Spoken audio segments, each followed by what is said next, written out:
The war was on, and so I was escorted from the hospital by an FBI guy to join my parents at an internment camp in the middle of Arizona.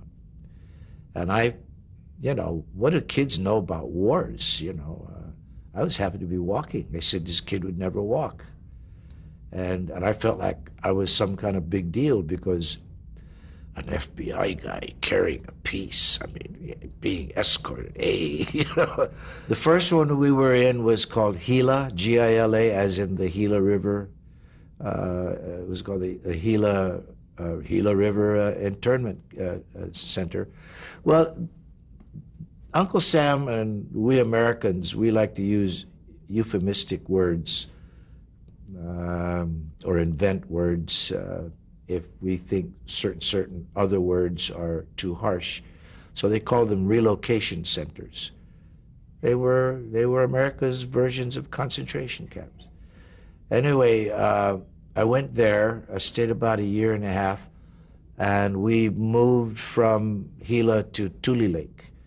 Tule Lake was right on the border of California and Oregon, way up north on the border.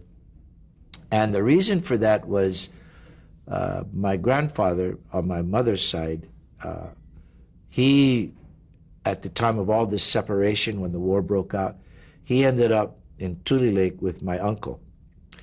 And we went to Gila, Arizona.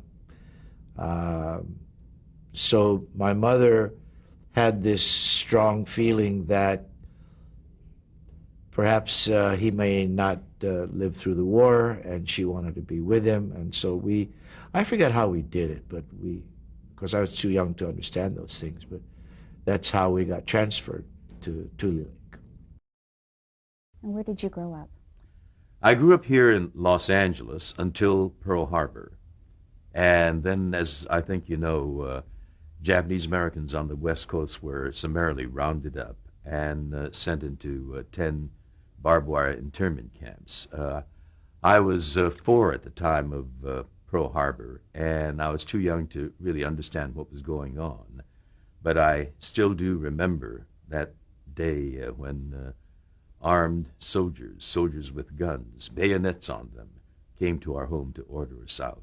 I remember that as a very scary day. And, a child can sense your parents' anxieties. And we were taken from our home to a horse stable at Santa Anita Racetrack, where we were housed for a few months while the camps were being built. And when the camp was built, we were put on a train and taken all the way across the southwestern desert to the swamps of Arkansas, a camp called Rower. And I grew up there for a portion of the war. And then we were transferred from that camp to another camp in Northern California called Tule Lake, which was an even more harsh camp. There were 3 levels of barbed wire fence and tanks patrolling the perimeter. And after the war, we came back home to Los Angeles. Now, why were you transferred from Camp Roar to Camp Tule Lake? Yes, there's a dark chapter of American history in that. Immigrants coming to the United States could all aspire to someday becoming naturalized American citizens, except one group of immigrants from Asia. And so for all rights and purposes at that time, it was excluding Chinese and Japanese immigrants to the United States. They could not be naturalized. When the war broke out, young Japanese American men and women rushed to their local recruitment boards to volunteer to serve in the U.S. Army. But because we looked like the enemy, and simply for that, we were rejected from service. Those that volunteered to serve were classified as 4C, which means enemy non-alien. Now that's a very peculiar term, non-alien. It means a citizen. We couldn't even be called enemy citizens. We were called enemy non-aliens, and they were rejected from service. And we were all incarcerated.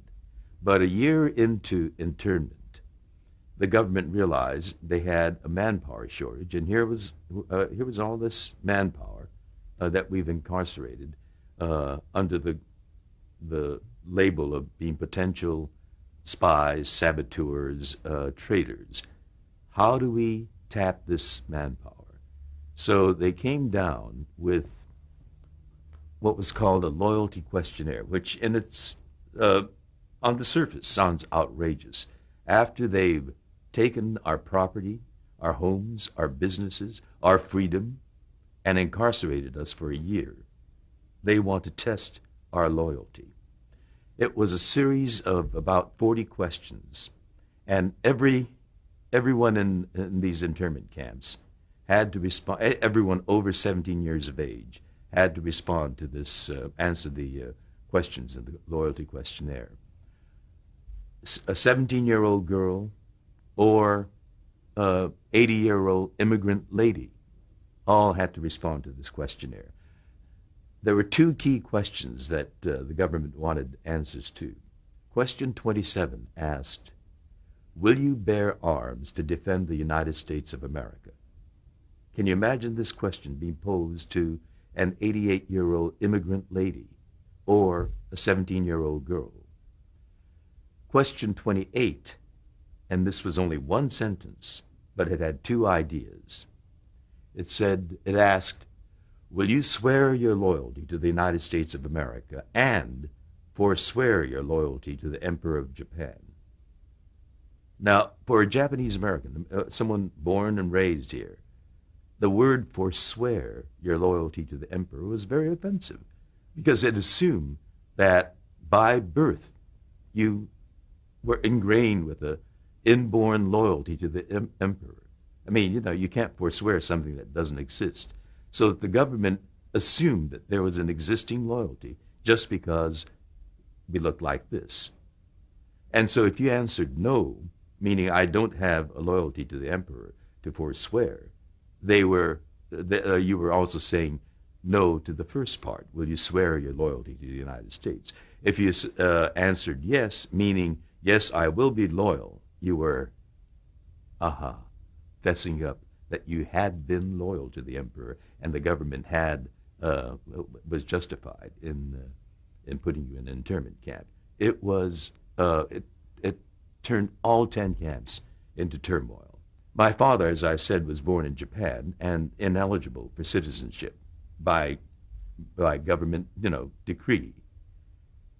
He said, gall, to ask me this after they've taken my property, my home, everything.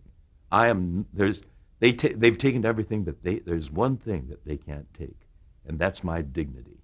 I am not going to grovel before this government. And he answered no to those two questions. And my mother, she's a young mother with 3 young children, 1 a baby. They expect her to go off and carry a gun and fight? No. She said, this is nonsense. I'm not going to subject myself to it. And she also answered no to those 2 key questions. And because of that, we were removed from the camp in Arkansas to the camp in Northern California. And that's why they had 3 layers of barbed wire fence. We were disloyal.